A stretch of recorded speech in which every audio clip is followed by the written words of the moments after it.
जो हमारा क्वेश्चन है वो कह रहा है कि for the function y equal to f of x equal to 1/x square plus 4x plus 5 which of the following statements hold good.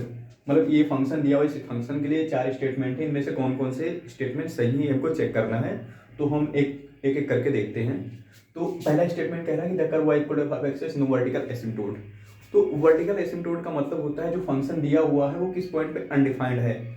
मतलब ये डिनोमिनेटर जो है x square plus 4x plus 5 ये किस पॉइंट पे जीरो आ रहा है। अगर x इक्वल टू ए पे जीरो आ रहा है तो x इक्वल टू इसका वर्टिकल एसिम्प्टोट हो जाएगा।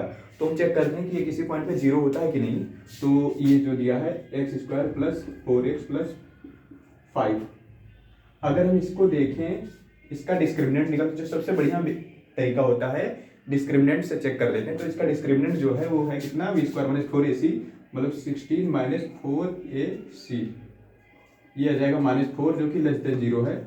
लेस देन डिस्क्रिमिनेंट नेगेटिव आ रहा है कि नहीं, मतलब इसके जो रूट होंगे, इस इक्वेशन के जो रूट होंगे वो क्या होंगे, इमेज कॉम्प्लेक्स टाइप से होंगे। मतलब क्या है कि ये किसी भी रियल नंबर के लिए जीरो नहीं हो रहा है। अगर ये किसी रियल नंबर के लिए जीरो नहीं होगा तो इसका कोई भी वर्टिकल एसिम्प्टोट नहीं होगा। तो हम पहला जो हमारा स्टेटमेंट है नो वर्टिकल एसिम्प्टोट, ये सही है। तो ये सही हो जाएगा। उसके बाद में वी सेकंड वाला कह रहा है कि if integral 3 F of x d x equal to इतना तो ए इक्वल टू बी होगा। मतलब हम इस इंटीग्रल को सॉल्व करते हैं, इसे कंपेयर करके फाइंड करते हैं कि क्या कह रहा है। तो ऐसे इंटीग्रल 3 एफ ऑफ एक्स के प्लेस पर रख देते हैं x square plus 4x plus 5 D X. तो ये 3 बाहर आ जाएगा और ये हो जाएगा, क्योंकि ये इंटीग्रल जो है x square plus 4x plus 5 ये क्वाड्रेटिक टाइप से है तो इसको हम x square plus A square में कन्वर्ट कर लेते हैं। तो ये हो जाएगा बेसिकली एक्स प्लस 2 का होल स्क्वायर, क्योंकि इसको साथ में ले लेंगे और 4 ऐड करके 1 कर देंगे, प्लस 1 का स्क्वायर हो जाएगा, ये वही लिखा हुआ है और ये हो जाएगा डी एक्स।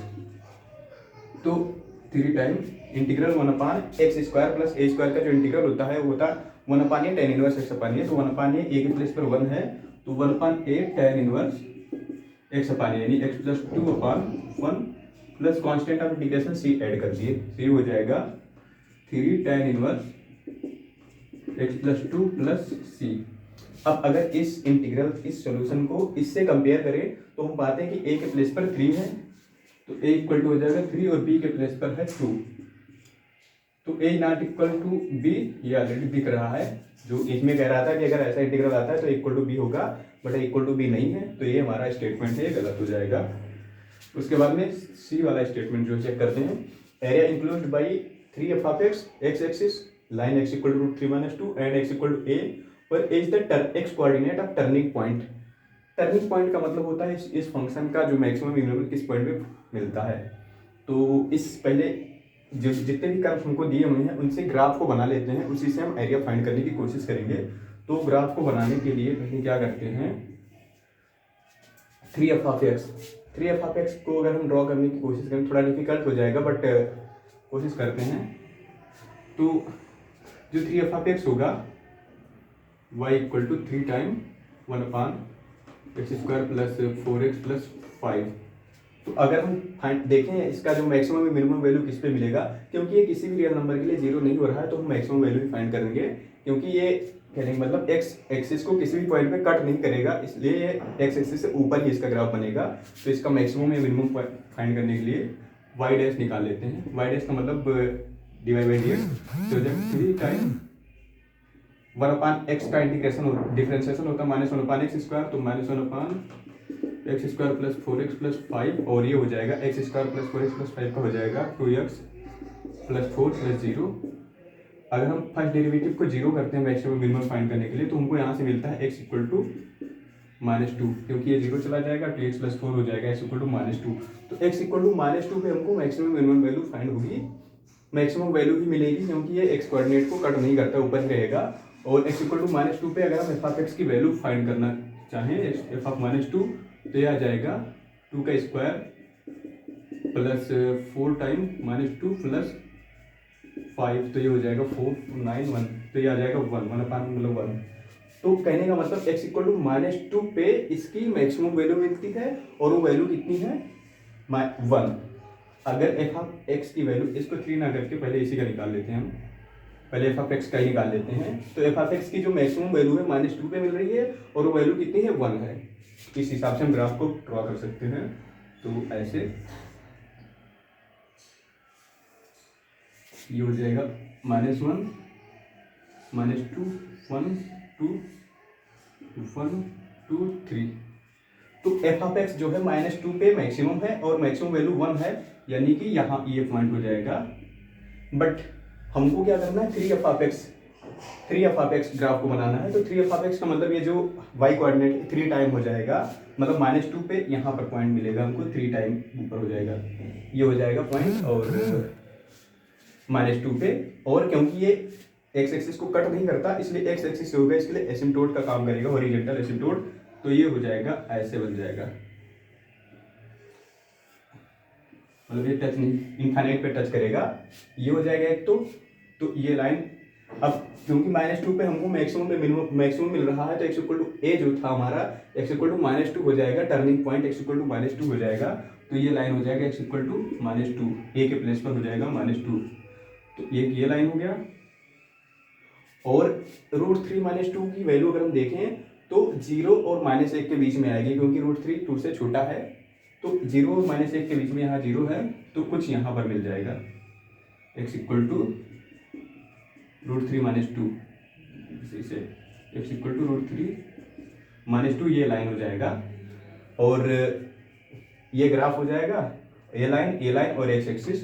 तो जो हमारा एरिया बनेगा रीजन इंटीग्रेशन का, वो ये इतना बनेगा, ये रीजन हो जाएगा। अब इसी रीजन का जो हमको एरिया फाइंड करना है, तो अब ग्राफ बन गया तो इसलिए एरिया फाइंड हो जाएगा। तो एरिया का मतलब हुआ इंटीग्रल x इक्वल टू -2 से x इक्वल टू √3 -2 तक, यानी x इक्वल टू -2 से √3 -2 तक। और इंटीग्रल अब यहाँ पर एफ ऑफ एक्स यहाँ पर है, मतलब y इक्वल टू 3f(x) और माइनस यहाँ पर x एक्सिस है, तो ये हो जाएगा 3f(x) dx।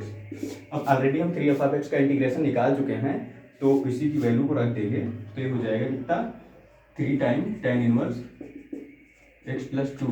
डेफिनेट इंटीग्रेशन में हम c की वैल्यू कांस्टेंट को जोड़ते रहेंगे, क्योंकि लिमिट ऑलरेडी है। तो ये हो जाएगा -2 से √3 -2 तक, इसी को सॉल्व कर लेंगे, तो ये हो जाएगा 3 tan इनवर्स x प्लस 2 के प्लेस, x के प्लेस पे रखेंगे √3 -2, तो बचेगा √3 और minus tan inverse x plus 2 के प्लेस -2 रखेंगे x के प्लेस पे, तो आ जाएगा 0। तो अब यहाँ tan इनवर्स 0 की वैल्यू 0 होती है, √3 की वैल्यू होती है π/3, मतलब 60 डिग्री। तो ये हो जाएगा π/3। इससे जो एरिया हमारा था वो आ जाएगा, ये हो जाएगा पाई, तो एरिया ए आ जाएगा पाई। यही हमारा फाइनल आंसर था, यानी मतलब y equal to 3f(x) x axis और x इक्वल टू √3 -2 ये लाइन, और x इक्वल टू ये, मतलब इस लाइन से घिरा हुआ जो एरिया है वो पाई है, चेक करना था, तो ये पाई आ रहा है, इसका मतलब सही है। तो सी स्टेटमेंट जो है सही हो जाएगा। अब डी को चेक करते हैं, रेंज, मतलब y equal to 1/(x² + 4x + 5। किसी भी फंक्शन का अगर रेंज निकालना होता है तो हम इसको इस साइड ले जाते हैं, क्वाड्रेटिक एक्स में बना लेते हैं, उसके बाद में हम रेंज निकालने का मतलब x जो है सारे रियल नंबर्स के लिए देखते हैं यहाँ पर, तो हो जाएगा x² + 4x + 5 = 1/y।